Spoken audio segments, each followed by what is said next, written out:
hard copy. I'm gonna take over everything. I already did. Charles Manson Today. Don't know how to behave. Pirated jail video exclusive.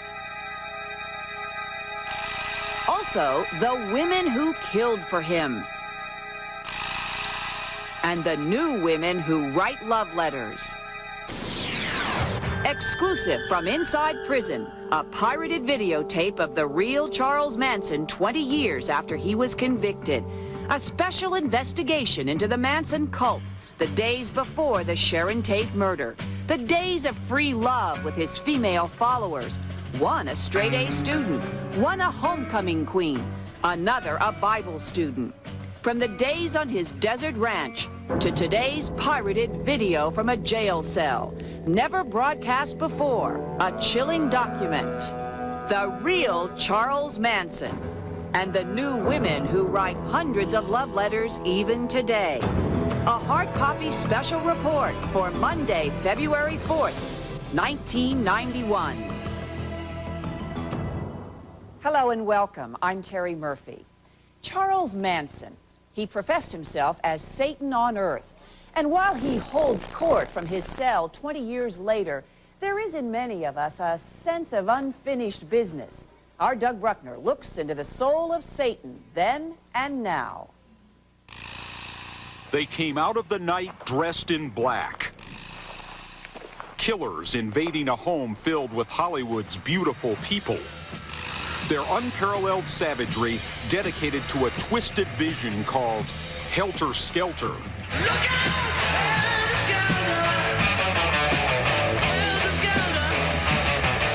Glamorous movie star Sharon Tate was the most famous of the 7 victims slaughtered over 2 nights of stabbing and shooting. Sharon Tate, poor Sharon, was stabbed 16 times, somewhere in the abdominal area. You know, she was pregnant, 8.5 months pregnant. I mean, you don't even see things like that in horror movies. Young girls dressed in black, armed with sharp knives, entering the homes of complete strangers in the middle of the night and stabbing them to death. When Charles Manson and his cult, his family, were convicted of the crimes, there was horror even in the White House. Most terrifying to a shocked America, 3 of the killers were young women, ages 20 and 21. Atkins, Van Houten, and Krenwinkel projected an eerie aura of controlled craziness. Backgrounds gave no hint of their potential for violence. Leslie Van Houten had been a straight-A student and homecoming queen. Patricia Krenwinkel had studied the Bible and aspired to be a nun. Susan Atkins had been a gentle flower child. All killed for Manson, and even today, disturbed people seek his direction and want to join his family. Why? Tonight, some answers in a hard copy exclusive. From inside prison on a pirate videotape never broadcast before, Manson shows off his powers. His use of music, drugs, mind control. I don't have to hit you. I don't have to cut you. I don't have to shoot you. All I have to do is think about that. Charles Manson, now 56 years old, is expected to die in prison. He had a long criminal history before the murders: burglary, pimping, car theft, forgery. The story of the Manson family begins in 1967 with Manson's release from federal prison. A clean-cut Charlie getting out after 7 years. His destination was San Francisco. The ex-con walked in on the psychedelic summer of love. One pill makes you larger, and one pill makes you small. In the capital of flower power, San Francisco's Haight-Ashbury, Joel Fort was famous as the so-called hippie doctor. The majority were idealists. They recognized that there were certain inequities and irrationalities and absurdities in American society, and they wanted to produce a more utopian society. They tended to be very imaginative in the use of color, in variety of clothing, in various kinds of art. In 1967, Charles Manson wanted to be part of it. He said, geez, these little girls running around just about asking for it. It's not the same world I left from, you know. And he says, it's just unbelievable, a convict's dream. I went down on the Haight and I seen all these young kids.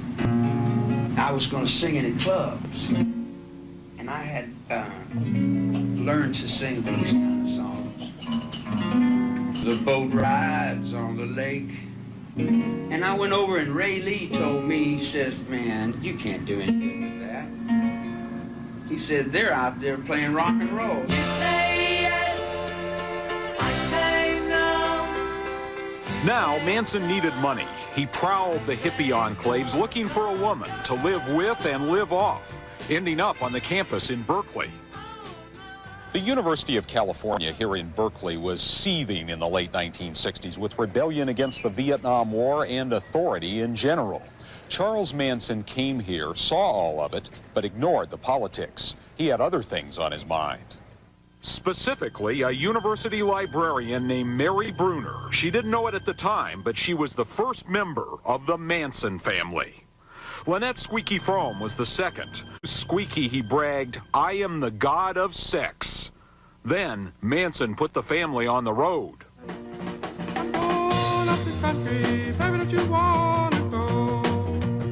The family traveled and lived in a Volkswagen bus, cruising the California coast from Big Sur to Los Angeles.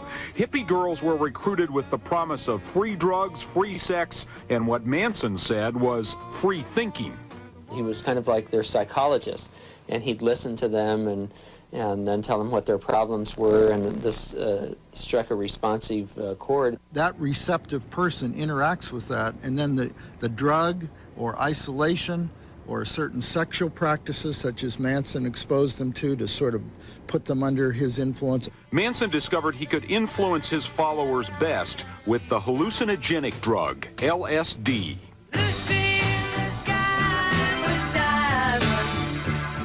When your head explodes into like an oversized warm balloon, you nod for a few minutes from overstimulation, you're wired for 3 days. The Manson family took countless acid trips, but Manson himself indulged only occasionally. Charlie didn't want to be out of control, he wanted to be in control. If you happen to have the kind of personality, the kind of mind that is inclined towards a lack of morality and inclined towards hatred, the intensity of this drug's effect can interact with your instability and your anger. As the family grew, one girl became known as the angriest, Susan Atkins. She was the one who stabbed Sharon Tate. She met Manson in the Haight-Ashbury district, walking down the street, handed him a flower, and he invited her back to his apartment. Patricia Krenwinkel became a stabbing, slashing murderess, but in the beginning she was just a beach girl. Krenwinkel is a very homely person, and Manson paid attention to her, and there were very few men that ever paid attention to her, and so she got sucked in by that method. The prettiest of the Manson girls, Leslie Van Houten, left a young, handsome lover for Charlie and later killed for him. But in 1967, violence was still in the family's future. I don't think he was contemplating murder when he formed this family. It was love, LSD, etc. But he started seeing all the control that he had over these people. Then Manson's dreams of peace and love began turning into nightmares of hatred and violence. I know your fears.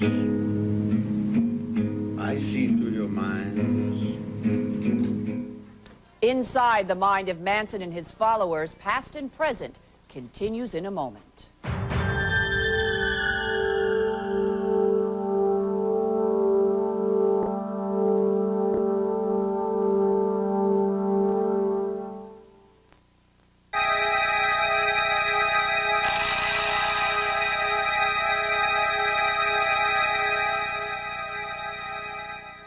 In 1969, the night Sharon Tate was murdered, the 60s flower power wilted. The flower children grew up with a chilling jolt of reality. Our Doug Bruckner continues his investigation of the real Charles Manson. Say you want a revolution, well, you know. The young people of the 60s were driven by drugs, protest, but most of all by music. And the Manson family was right in the groove. Charles Manson wanted to be a rock star, and he became a disciple of the Beatles. When the Beatles' drug-inspired White Album came out in 1968, Manson made it his testament. The Beatles and Charles Manson saw life differently. The group had no idea when they cut the raw rock track Helter Skelter that they were recording rhythms for mass murder. For a time, the Manson family actually penetrated the world of rock stars, but their entree wasn't through anyone connected to the Beatles. They began hanging out with, of all people, the Beach Boys. If everybody had an ocean across the USA. Charles Manson says he met Beach Boys drummer Dennis Wilson in one of Charlie's haunts in San Francisco. Charlie had gone into this friend, he used to exchange grass for some hallucinogenic drugs. So one time he was there, well, who knocks on the door but Dennis Wilson? So the dealer, he introduced him, hey, you two should know each other anyway, you're both into music. 2 weeks later, he comes back from a recording session at about 2 in the morning, and Manson's at his door.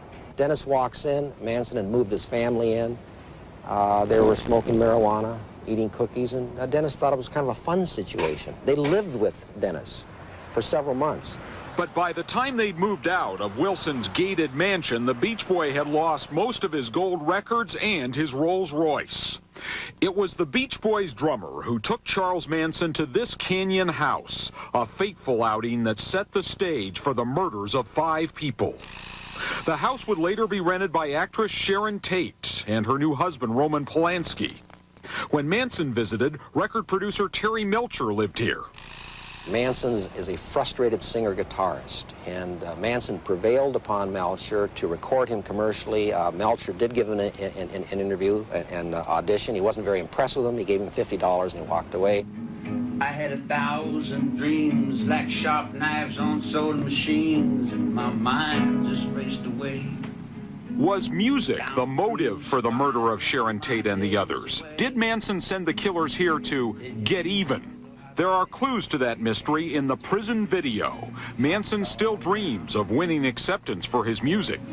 I'd like to get back outside and just be anybody, someone just like you. Or if you don't want that, let me go back and play some music and walk around where I just came from. I was doing this when I got arrested. It's how I express myself. Tired of this caveman trip. I'm gonna take over everything. I already did. We put it in motion. Manson's murder plot was put into motion on the Spahn Ranch shortly after Manson's musical career fell apart. There was a sinister new face around now, Charles Watson, Tex. He'd been a high school athlete, a straight arrow. Now at Spahn Ranch, Tex started to say, I am Charlie. And Charlie is me. Tex Watson would hold training classes on how to murder, how to stab somebody, that you didn't just put the knife in, that when you put the knife in, you pulled up on the knife. And we found a number of the stab wounds in the Tate LaBianca murders where the knife had been put into a victim and somebody had pulled up on it to do more damage. This was the site of the Spahn Ranch. The buildings have been long since cleared away. In the 60s, there were many communes like the Manson family with drugs and open sex. Unlike the others, the Manson family's priority was to make war, not love. The family had an arsenal of guns and knives. In the summer of '69, the time to use them was getting near. That's one small step for man, one giant leap for mankind.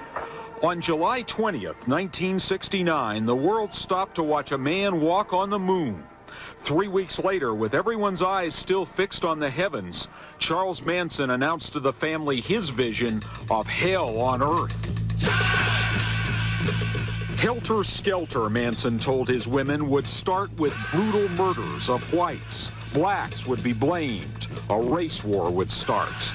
Before he sent the women with Watson to the Tate house, Manson directed, kill everyone as gruesome as you can. The evil mystique of Charles Manson lies in the eyes of gullible, desperate followers. But a frightening reality, there are many still out there. More in a moment.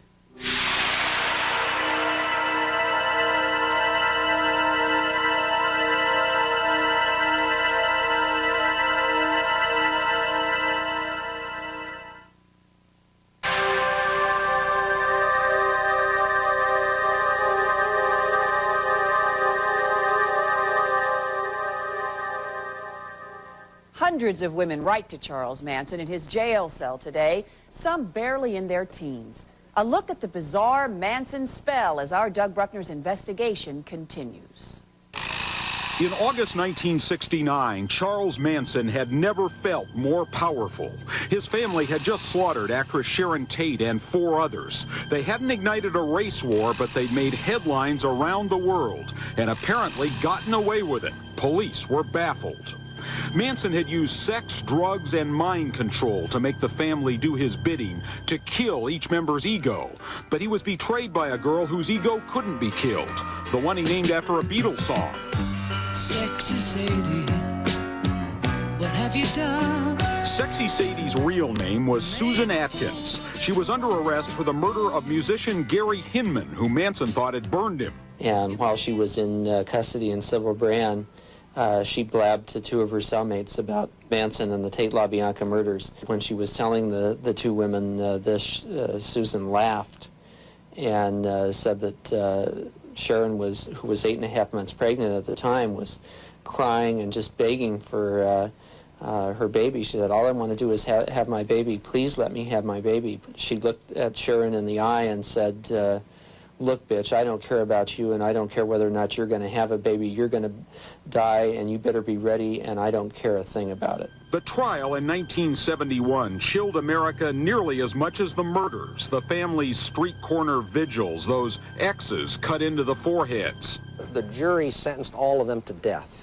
And then in 1972, in a case called Furman versus Georgia, the U.S. Supreme Court ruled that the death penalty, as it was then being carried out, was unconstitutional. The unthinkable became possible. After 7 years behind bars, Charles Manson would become eligible for parole.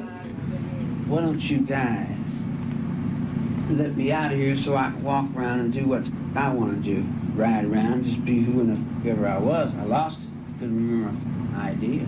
Manson's guards say he fantasizes about returning to, appropriately, Death Valley, where he was living on this desert ranch when he was arrested. I live out in the desert. For a good reason. You couldn't make it in the desert. Because you couldn't give up all your creature comforts.